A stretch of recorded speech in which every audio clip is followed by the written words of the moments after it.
Bonjour à tous et bonjour à toute la communauté Jazz Nomade, ou devrais-je dire Jazz Nomadien, Jazz Nomadienne. Comment allez-vous? Je vous souhaite le bonjour. Je sais que chacun de vous se porte comme un charme. En tout cas, je vous le souhaite. Je suis ravie de vous retrouver encore aujourd'hui pour débattre humblement, en toute humilité, d'un nouveau thème d'une extrême importance. Vous savez que sur notre plateforme, nous n'abordons que des thèmes d'une grande importance, des thèmes qui touchent à la femme, à l'Afrique, des thèmes, n'est-ce pas, qui touchent à notre quotidien. Êtes-vous prêts? Les violences faites aux femmes. Un thème qui vient à propos, n'est-ce pas? C'est parti. Et si nous commencions par une définition comme à chaque fois?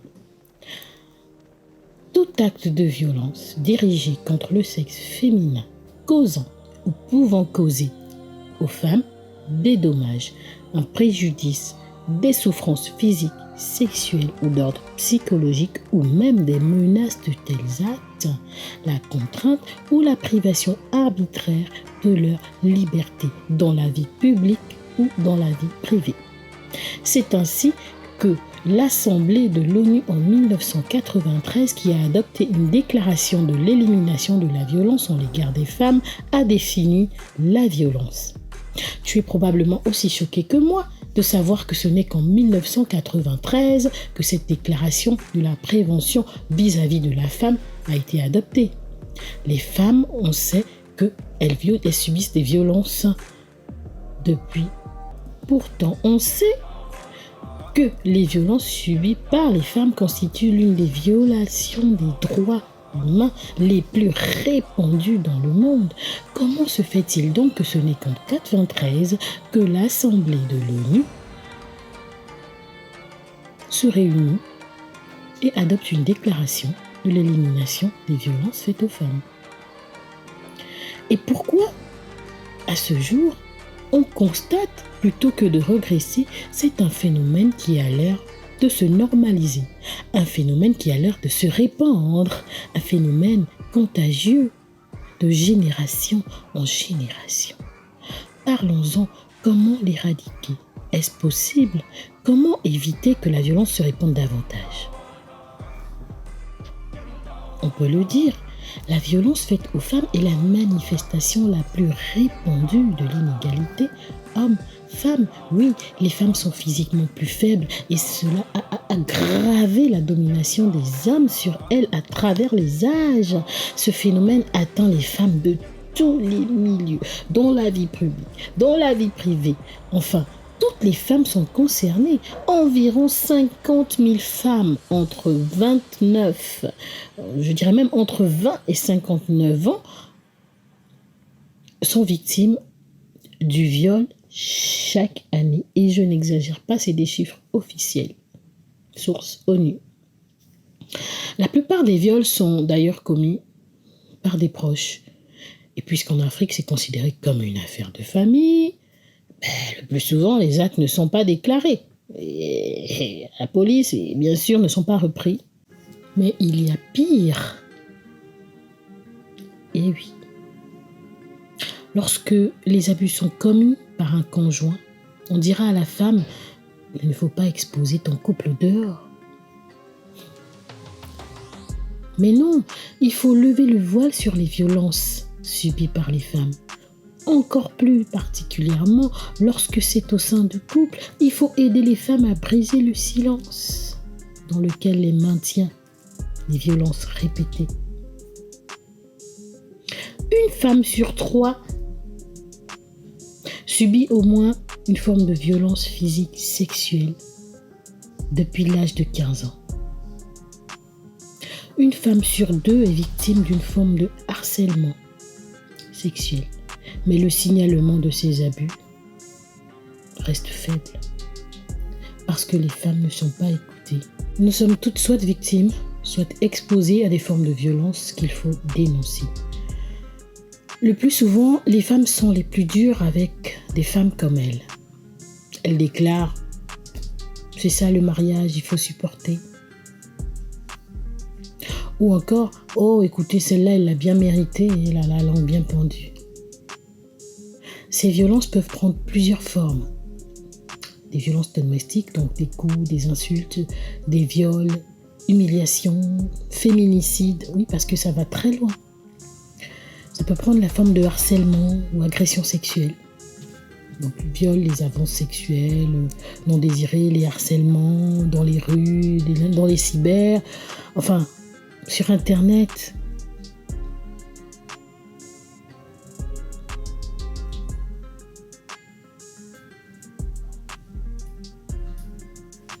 Je n'oublie pas le mariage précoce et forcé, qui sont aussi des violences à l'égard des femmes. Les mutilations génitales féminines, qui, c'est-à-dire au XXIe siècle, on continue de mutiler les femmes dans certaines régions d'Afrique.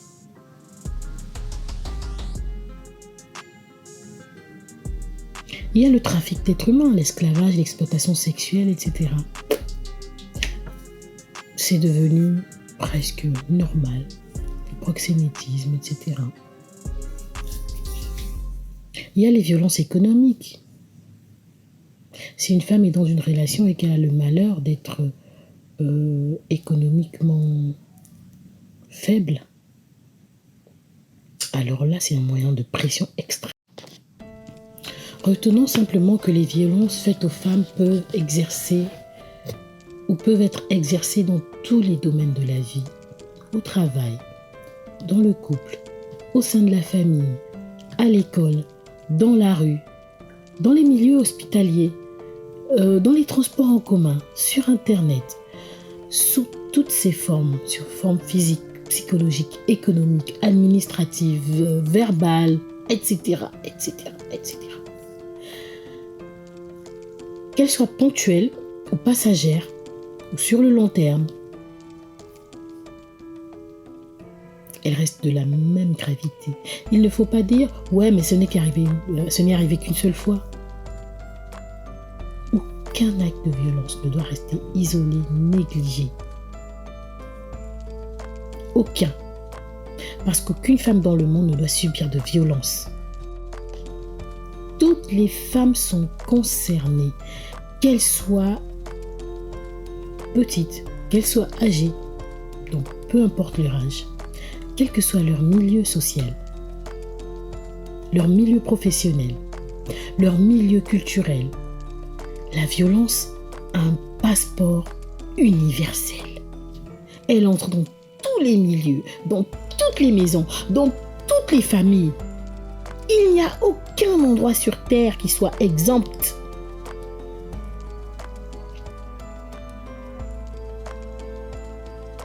Une personne ne suffit pas pour protéger toutes les femmes de la violence. Chacun de nous doit être responsable, homme, femme, enfant. Chacun de nous doit rester vigilant. Plus les femmes sont jeunes, plus elles sont exposées à des violences faites à leur encontre. 20% des victimes ont moins de 25 ans. Par ailleurs, le handicap, la dépendance économique vont être des éléments que les agresseurs vont utiliser pour assujettir davantage leurs victimes. Parce qu'ils n'ont pas de pitié. Rien ne les arrête. Pour ces femmes, le parcours de sortie de la violence va être très difficile. C'est pourquoi, si tu as quelque chose à faire, si tu es au fait d'un acte de violence, te taire, c'est être complice de ce bourreau. Il faut dénoncer, il faut croire, il faut écouter les victimes. Les agresseurs sont absolument dans tous les milieux sociaux. Ça peut être monsieur tout le monde, il n'a vraiment pas l'air méchant, mais c'est l'homme le plus gentil qu'on connaisse. Il faut être très vigilant pour aider les gens autour de vous. Veillez sur vos petites filles. Veillez sur vos adolescentes. Veillez sur vos sœurs, sur vos mères. La plupart des victimes connaissent leur agresseur. Pour les victimes de violences sexuelles, 9 femmes sur 10 savent exactement qui a abusé d'elles. C'est souvent un proche, quelqu'un de la famille, un voisin, un ami, un copain. À 90% des cas, elles ne déposent pas plainte.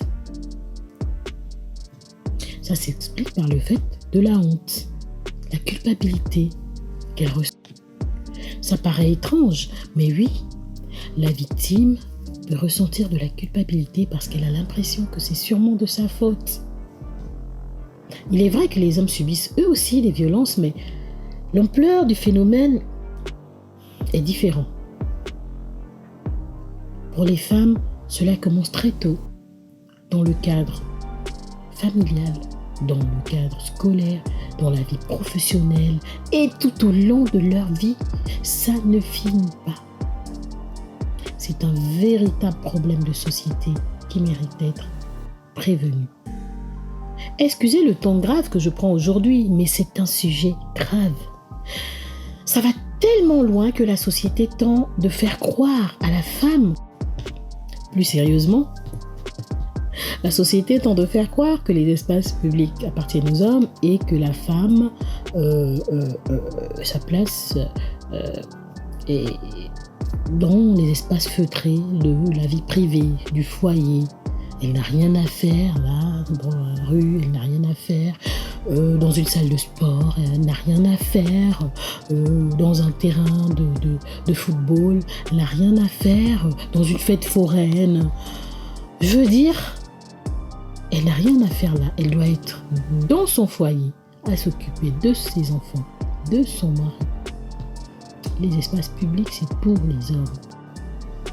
Est-ce que je suis en train de dire que la place de la femme est dans la rue, que la place des femmes... Non, la place de la femme est partout, tout comme l'homme. Je me souviens de l'histoire d'une petite fille qui avait été abusée et à qui la première question qu'on avait posée était « Mais comment étais-tu habillée ?» Vous voyez à quel point la société est tordue. La personne qui subit la violence croit malheureusement souvent qu'elle y est pour quelque chose. L'agresseur va toujours essayer d'isoler la victime et de lui faire croire des choses qui n'existent pas. De lui faire croire qu'en fait, c'est elle qui l'a poussé à. Et si on rétablissait la vérité ? Mais retenez que si l'agresseur isole sa victime, c'est pour l'empêcher de communiquer, c'est pour l'empêcher de se confier. Donc, ne vous dites pas qu'elle se renferme, qu'elle se retire, qu'elle ne veut pas parler aux gens. De toute façon, je ne me mêle pas de ses problèmes. Si vous êtes au fait d'actes de violence, dénoncez, allez vers la victime, aidez-la. Elle est sous l'emprise de son agresseur. Il faut se rapprocher d'elle, la rassurer qu'elle n'y est pour rien, c'est la première chose à faire. Lui rappeler que la loi existe et la sécuriser, puis l'inciter à dénoncer. Ne l'abandonnez surtout pas. Si elle se renferme, c'est parce qu'elle n'ose pas communiquer, c'est parce qu'elle culpabilise, c'est parce qu'elle a peur. Ne la jugez pas parce que la honte des jugements est comme un bâillon social. C'est la personne qui commet l'infraction qui doit avoir honte, pas la victime. La victime est embrigadée en fait dans un système de pensée qui va l'empêcher de voir les choses telles qu'elles sont vraiment. Et ça va l'empêcher également de faire valoir ses droits, ça va l'empêcher d'aller vers les personnes qui peuvent l'aider. Ça va l'empêcher de voir les choses en fait telles qu'elles se déroulent réellement. Elle va analyser tout ce qui se passe au travers des yeux de son bourreau. Elle va analyser de telle sorte qu'il va lui dire les choses sont comme ci, elles sont comme ça, et elle va croire à ce qu'il dit. Elle va en fait accepter, elle va se résigner. La majorité de ces actes sont commis par les hommes de leur entourage. Alors comment voulez-vous qu'elle se défende? Comment voulez-vous qu'elle réagisse? La règle de droit évolue tous les jours, certes. Elle a même beaucoup évolué. Mais elle ne suffit pas pour protéger les femmes. Il faut qu'il y ait plus de sensibilisation autour de ce fléau. Il faut que chacun de nous devienne responsable de l'autre. Il faut que chaque femme porte une autre femme. Il faut que la violence qui s'étend à des niveaux incroyables s'arrête. Parce qu'elle coûte très cher à toute une communauté, à tout un État, à tout un monde. Parfois, les femmes sont renvoyées à leur sort lorsqu'elles se plaignent. Même la police ne se dépêche pas pour ouvrir une enquête. Et vous savez pourquoi? Parce qu'elle pense y être pour quelque chose. Elle pense que c'est sûrement de sa faute. D'accord, elle n'a rien fait, mais en fait, elle croit qu'elle n'a rien fait. En réalité, peut-être qu'elle a eu un comportement qui a poussé son bourreau à être contrarié. Et c'est pourquoi il y est tombé dessus. Vous voyez qu'elle analyse les choses à travers le regard de son bourreau. Elle n'est plus très logique. C'est important de ne pas douter de la parole de la victime. Vous savez, la violence contre les filles et les femmes demeure une pandémie mondiale. C'est effrayant à quel point ça évolue, à quel point ça grandit. Beaucoup de femmes vivent encore dans des milieux où elles ne sont pas écoutées, où la violence n'est pas encore sévèrement reprimée. Ce n'est ni une question d'âge, ni une question de religion, ni une question de classe sociale. À moins qu'un drame n'arrive, si une femme va se plaindre dans un commissariat, etc., à un moment donné, on la renvoie chez elle. L'homme viendra s'expliquer et puis dira « Vous êtes des hommes comme moi, vous savez, ces femmes-là, des fois, elles nous prennent un peu la tête. » Et puis, elle repart dans son foyer. À moins qu'il y ait un drame, la police ne se dépêche pas d'ouvrir une enquête ou d'essayer de la protéger. Pareil pour la famille. Lorsqu'une femme vient trouver ses parents pour dire « Je n'en peux plus, ça atteint des niveaux que je ne peux plus supporter », on lui dit c'est ça, c'est le mariage. Hein. Tu sais, ce n'est pas facile, nulle part. Il faut supporter. Plutôt que de lui venir en aide. Vous voyez à quel point c'est terrible.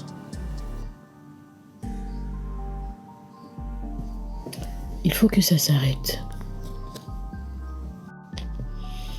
Alors, dans une société où on apprend aux filles comment ne pas se faire violer, d'accord? On leur dit, habillez-vous comme ça, faites ceci, ne marchez pas toute seule tard la nuit, ne restez pas tout seul dans une pièce avec quelqu'un que vous ne connaissez pas ou avec un garçon quiconque. On leur apprend plein de choses, on leur met plein de choses en tête, ce qui n'est pas mauvais, ce qui est une bonne chose. Mais dans cette même société, on n'apprend pas aux garçons à ne pas violer, à ne pas être violent envers les filles. Dès le bas âge, un homme ne lève pas la main sur une fille, un homme respecte la femme, un homme, mesdames.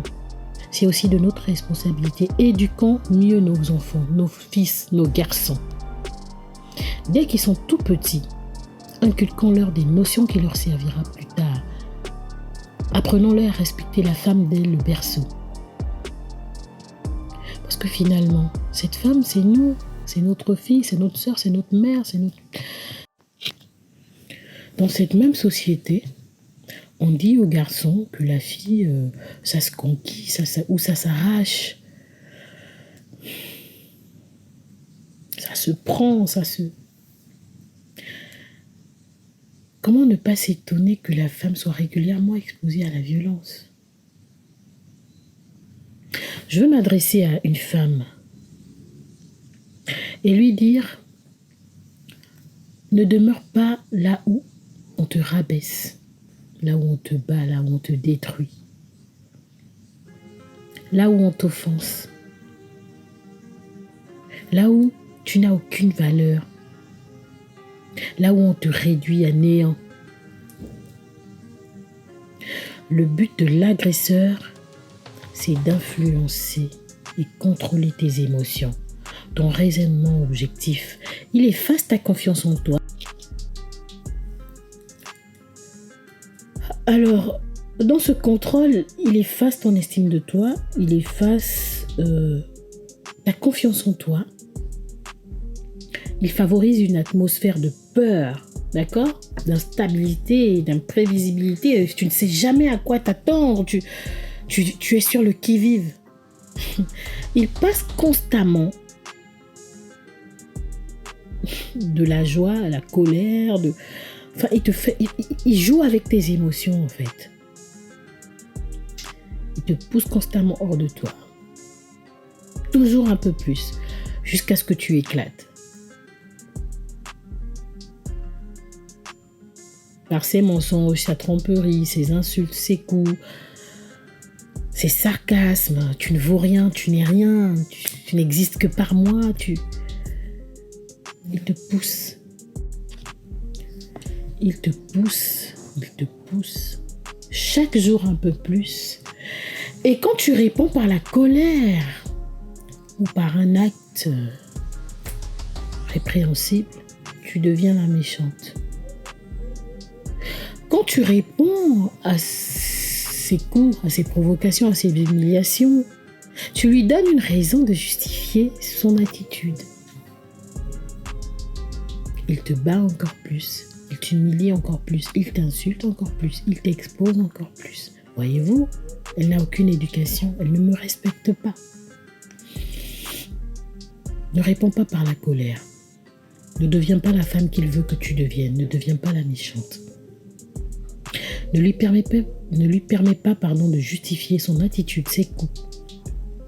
Pars de là. Pars de là au péril de ta vie.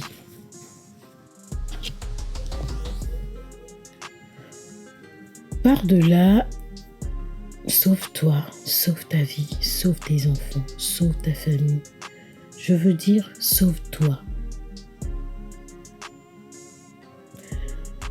Si tu ne peux pas te confier parce que tu as peur, si tu as honte, si tu te sens tellement oppressé, s'il a réussi à éteindre toute ton objectivité, je m'adresse donc à ce monsieur, à cette dame, à cette femme qui est de l'autre côté de la rue, qui est dans la maison d'à côté, qui est dans le bureau d'à côté, qui constate que tu es triste, que tu t'es éteinte, qui constate que tu as des bleus, qui a déjà vu à quel point on t'a humilié, à quel point on t'humilie tous les jours. Va vers elle et dis à cette femme qu'elle n'y est pour rien, que ce n'est pas de sa faute, que ce n'est pas elle qui a un problème, que ce n'est pas elle qui a quelque chose à se reprocher, que ce n'est pas à elle d'avoir honte, mais bien au contraire. Il faut qu'elle sauve sa vie. Parce qu'aujourd'hui, c'est un bras cassé, un œil, une hémorragie. Qu'est-ce que ce serait demain? Et s'il y a des enfants, veut-elle les voir orphelins? Ramène, réveille sa conscience. Mais ne l'abandonne pas. Et si elle n'écoute pas, dénonce. Va vers un membre de sa famille, va vers la police, enfin, fais quelque chose pour elle. Apprendront à veiller les unes sur les autres. J'espère que chacun de nous se remettra en cause et deviendra beaucoup plus vigilant devant la souffrance d'autrui. Arrêterons de nous taire. Lorsque dans nos familles, on nous dit que le viol est une question qui se traite à l'amiable, c'est un problème de famille. Si quelqu'un a un problème dans la famille, qu'il aille se faire soigner. Et si quelqu'un a besoin de se faire suivre à cause de sa violence, qu'elle aille se faire soigner, plutôt que de rendre des gens malheureux ou de leur arracher la vie. C'est tout pour aujourd'hui. Portez-vous bien.